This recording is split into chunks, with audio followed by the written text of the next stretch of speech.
Hey guys, welcome back. So today we're talking about the ripple effect of behavior. So what does that really mean? So that's like every action you take, no matter how small, sends ripple effects throughout the lives of your students, helping to shape their behavior. So this is really kind of cool, and I'm sure this is nothing new for a lot of you, but just reminders that your example affects your students' behavior. So this is what we're going to dive into today. So listen in, guys. Welcome to Behavior Strategies for Class.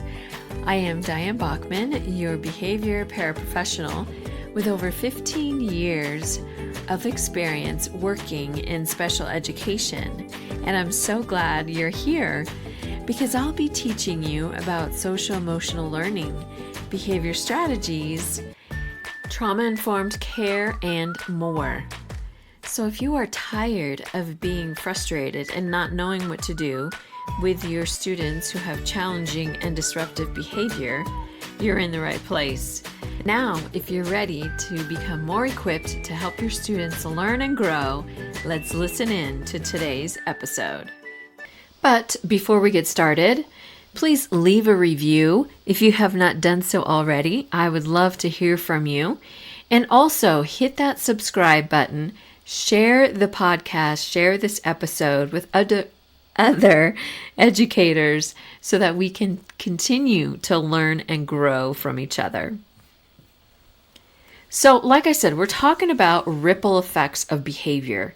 And I think of some amazing teachers that I have worked with that their behavior is amazing in the way that they interact with their students.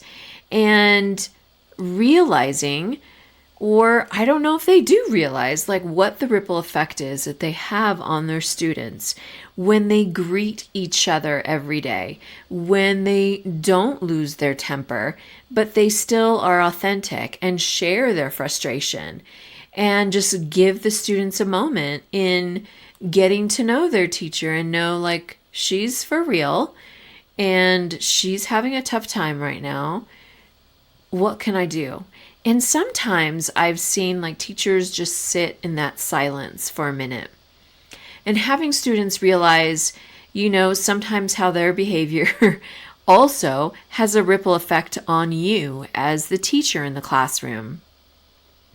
And so, sometimes it does bring us down. Sometimes it makes us have a terrible attitude. But being the leader and the teacher in your classroom, you have to be able to be that calming presence because that is the ultimate, really, ripple effect that you have. And like I said, I have worked with some amazing teachers who are real. So some of the teachers that I've worked with, they've been pregnant. And so, there are a lot of emotions that come with pregnancy. And so her being able to show and tell them like, guys, I'm exhausted, or guys, I'm totally frustrated.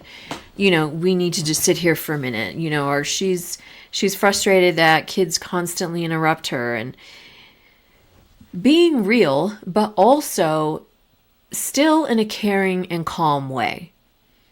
Like she never yelled at the students. And I'm not saying you're a horrible person if you do, because again, nobody is perfect. None of us are perfect. We definitely have our days where we are frustrated and we have no patience.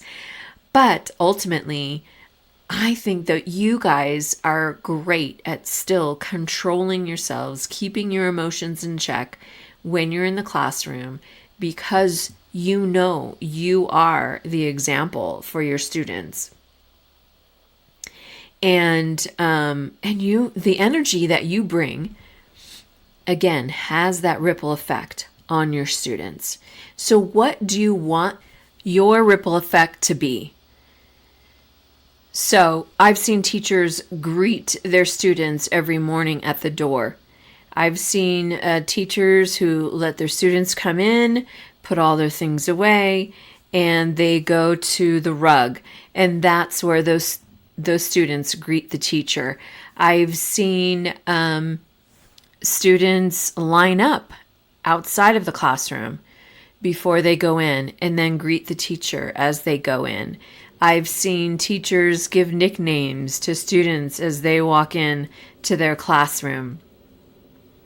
And so what is the ripple effect you want for your students' behavior? What do you want to show them? And I know it's near the end of the year, so there's nothing really new going on unless, of course, you get a new student right now, which may happen. But ultimately, you have been setting that example for your students all year. But is there something that you could change or that you want to do differently? And it doesn't matter that it's the end of the year. You can still make those small changes. So what this ripple effect is, this is actually from Jacob Kounin, who researched and came up with this ripple effect. And he says if teachers want to improve learning, they need to look for ways to affect their classrooms positively. And he also says the teacher's behaviors, both in and out of the classroom, will affect the way students learn. So that goes back again to connection and relationship. And this is something, if you've listened to my podcast before, that I am super passionate about because I know how powerful it is for your students and you, and the amazing effect it has on your students, not only in their behavior, but also in their academics. And this is what Jacob is saying, it does affect how the students learn, how they connect with you. What do you want them to feel? How do you want them to feel when they are in your classroom? And what are you representing for them? Are you representing you're overwhelmed, you're stressed, and it's every day? There's nothing joyful about what you're doing. You don't smile with your students at all. You don't share a joke. You don't share, a high five with your students. Guys, these are all little ways that you can connect that show positive interactions with your students. And so a few ways that you can have this ripple effect is, again, by having those clear expectations and clear directions in your classroom. I mean, nothing, of course, is more frustrating when your student doesn't know what they're supposed to do. And that comes out in their behaviors sometimes. So now they're, shuffling stuff around, or maybe they start throwing their papers on the floor. Maybe they start throwing them across the room, or whatever it is. And that could be because they weren't listening, or that could be because you've already told them, 3 times that they need to figure it out. But it's still coming back to, were the directions clear? Are the expectations clear? And do they know them? And like I said, I know it's the end of the year. I'm sure they do. But you know what? Sometimes, it doesn't hurt to go back over what are the expectations that we have in the classroom. Some of us are just coming back from spring break. And so I've heard a lot of teachers, just remind them, okay, this is your expectation. This is the way we do things in the class. And remember, this is how we want to treat each other. And this is how I treat, other adults that come in your room. And so that is another way that you show a ripple effect in the way that you treat and talk to other adults that come into your classroom. It's so fun in one classroom when I walk in, or other paraeducators walk in, they just turn around and say, "Oh, good morning, Mrs. Bachman," or "Good afternoon, Mrs. Bachman." And it's super sweet and it's super welcoming. And that is a great example of a ripple effect in the way that you have led that example, and they have seen the example, and now they are doing it. And that's what's exciting, right? That they're actually following through with what you said, and they've followed through what your example is. So another way that you have a ripple effect, again, is that calm voice. Like I said, you need to be that calming presence in your classroom. Because, it's the end of the year. There's testing, there's assessments, there's IEP meetings, there's conferences. All of these things are going on, and you have, obviously, and teaching, that you still need to get done. It's a lot. But one of the amazing things I've seen also is when a classroom starts getting all crazy and now everyone's talking to each other and you're trying to teach. I have seen teachers just stop talking and they just stand in front of the room. And it's quite amazing to watch the kids. Of course, sometimes it'll take a couple minutes for them to realize, like, wait a minute, she's not talking, she's not teaching. Oh, I guess we better be quiet. Or, you get some of them like, wait, she's not talking, and then everyone kind of starts getting the idea.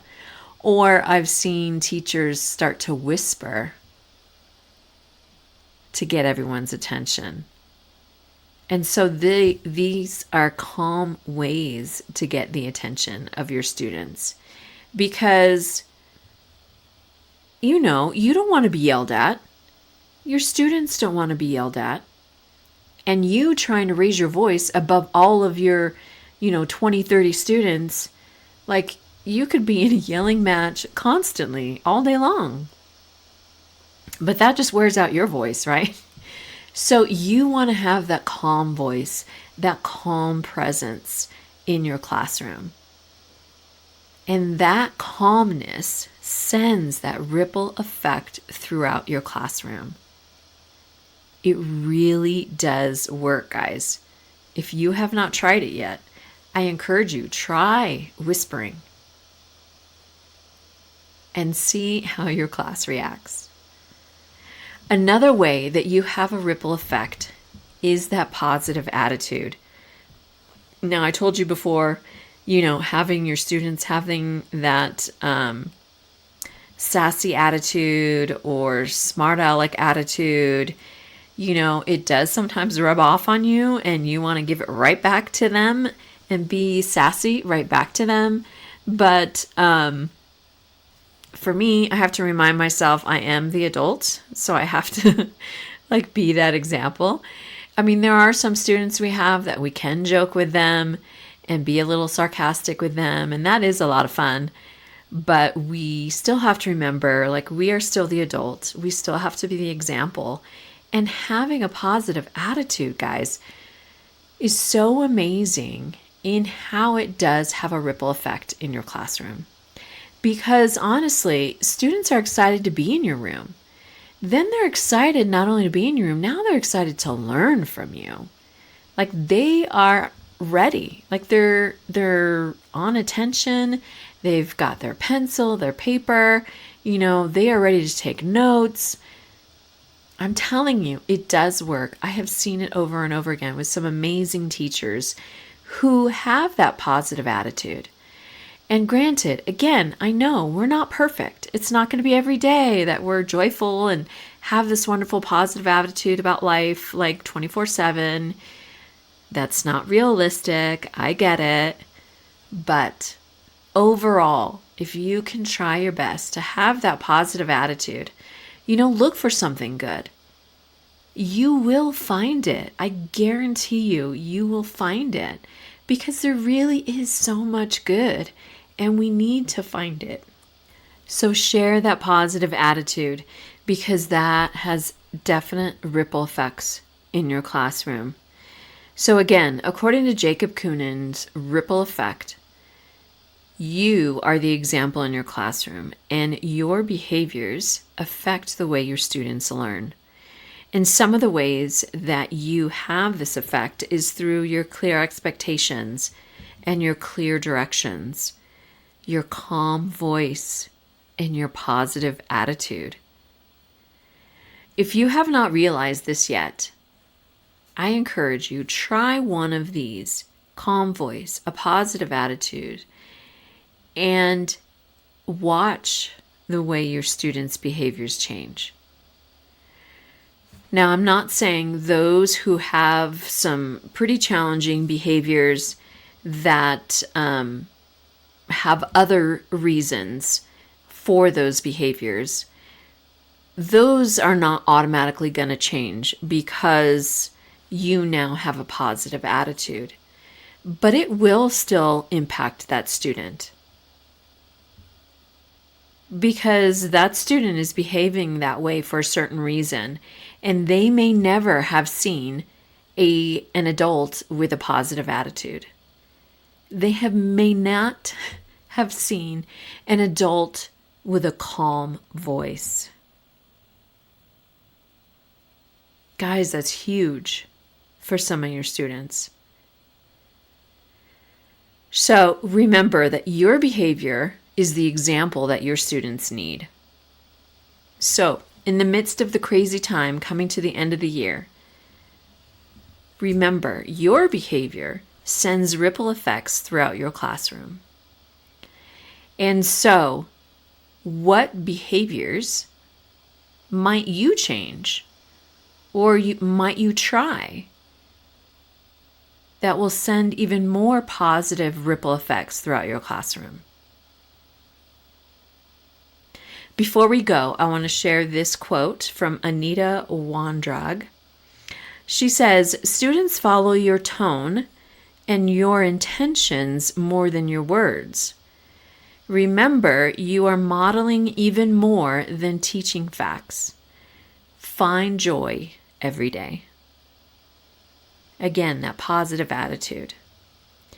So, again, also, what behaviors can you change to have more positive ripple effects throughout your classroom? Or what do you want to add to the behaviors that you are showing your classroom? Because you are making a difference. You truly are life changers for your students. And showing up every day is a blessing for you and for your students and your community, and you are so needed and so appreciated. So, thanks so much, guys. I will see you next week, and keep up your amazing work each and every day. Thanks so much. Thanks so much for listening. I truly appreciate your support. And if I have encouraged you, motivated you to continue to learn, to support your students, even better, to help them strive in your classroom, please leave a review, hit that subscribe button so that others can see they can learn and grow here as well. Thank you.